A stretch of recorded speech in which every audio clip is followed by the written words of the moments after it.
Halo Shalom anak-anak muda. Kembali di dalam program About Young People, seri yang ke-7. Ini masuk 2 pertanyaan. Yang pertama, Shalom Pastor Stephen Lim. Saya seorang anak muda dari kota Malang. Dan saat ini saya melayani di sebuah gereja. Namun saya melihat ada salah satu pemain musik yang masih merokok dan masih diizinkan untuk melayani. Jujur saya merasa tidak sejahtera dengan hal ini dan berpikir lebih baik didisiplinkan dahulu. Apakah saya salah berpikir demikian, Pastor? Terima kasih untuk pertanyaannya. Begini, saudaraku. Kalau di dalam dunia pelayanan, itu fokus kita adalah jiwa. Jiwa seseorang untuk kita selamatkan. Jadi, kita harus benar-benar minta hikmat Tuhan di dalam setiap gerakan atau keputusan yang kita mau ambil. Kenapa? Kalau kita salah mengambil keputusan dalam kita bertindak atau berucap, atau memberikan aturan-aturan di dalamnya, bisa-bisa, saudaraku, kita bisa kehilangan satu nyawa yang kita mau bawa ke Tuhan. Secara hukumnya memang betul. Kalau masih merokok, kalau bisa jangan melayani.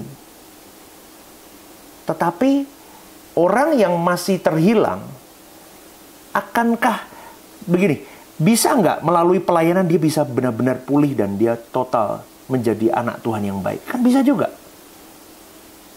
Jadi ini 2 sisi mata uang yang tidak bisa sembarangan kita pukul rata dengan satu aturan yang pakem, saudaraku. Masih ngerokok, nggak boleh pelayanan. Masih ini, nggak boleh pelayanan. Sekarang, kalau orang itu dia tahu dirinya salah, dia tahu dirinya berdosa, dia tahu ini tidak tepat di pemandangan Allah, tetapi dia mau berjuang untuk lebih baik, mungkin dengan melalui pelayanan, dia bisa jadi lebih baik. Kalau gereja tidak benar-benar meminta hikmat Tuhan dan begitu ya misalnya, itu akan jadi masalah.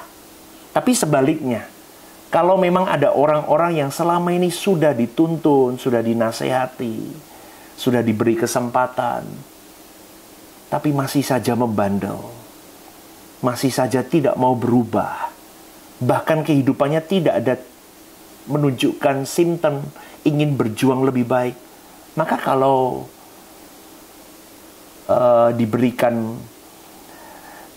disabatkan atau diberikan aturan-aturan yang tegas, saya kira tidak masalah. Jadi itu case by case, tidak bisa dipukul rata. Bagaimana dengan Anda yang melihat ini? Lihatlah dari sudut pandang ilahi. Jadi tidak bisa dipukul rata, saudaraku. Jadi apakah benar pikiran Anda dengan cara seharusnya begini, seharusnya begitu? Tanyakan ke Tuhan. Dan itu pribadi lepas pribadi. Begitu ya, saudaraku. Pertanyaan yang kedua. Shalom, Pastor. Saya seorang wanita 27 tahun. Bekerja di salah satu perusahaan swasta sudah 5 tahun. Tapi setahun terakhir ini lingkungan pekerjaan saya toksik. Banyak fitnah sana-sini. Di sisi lain ingin bertahan dan mengampuni. Tapi sisi lain ingin berhenti karena sudah tidak kuat. Menurut Pastor, pilihan yang harus saya ambil yang mana, Pastor? Terima kasih. Oke. Bekerja dimanapun, di lingkungan apapun, baik sekuler, baik di gereja, baik dimanapun, pasti tetap ada orang-orang toksik. Di keluargamu pun pasti ada yang toksik. Mungkin Anda sendiri toksik. Maka dari itu kalau Anda berkata lingkungan yang membuat Anda tidak betah dengan pekerjaan, saya kira kurang bijak. Bukankah seharusnya keadaan itu kita yang kontrol, bukan keadaan yang mengontrol kita? Betul nggak, saudaraku? Kan seharusnya begitu. Tetapi banyak orang yang kalah dengan keadaan. Kenapa? Karena memang mereka banyak manusia yang mengasihani dirinya sendiri. Anda mau pindah 10.000 kali pekerjaan pun, Anda akan menemukan toxic person. Anda akan menemukan lingkungan toksik dimanapun. Saya sudah pengalaman, saudaraku.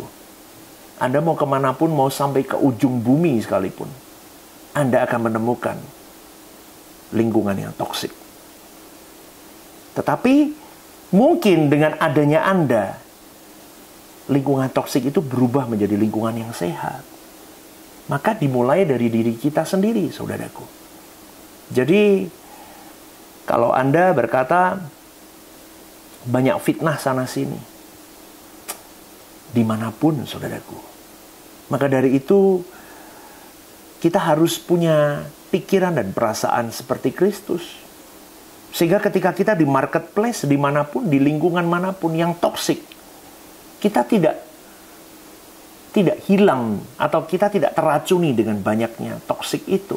Malah kita menggarami mereka supaya mereka bertobat dan jadi pribadi lebih baik.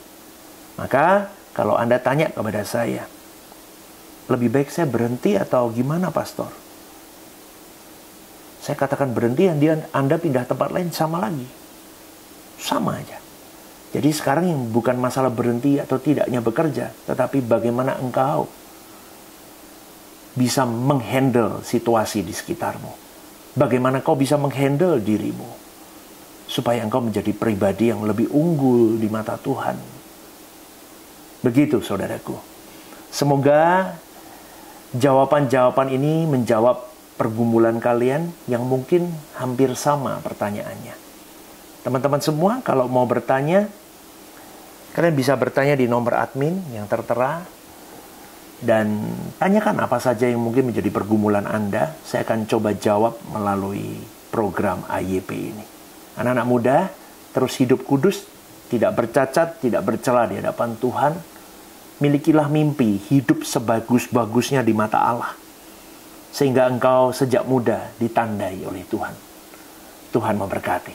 God bless you.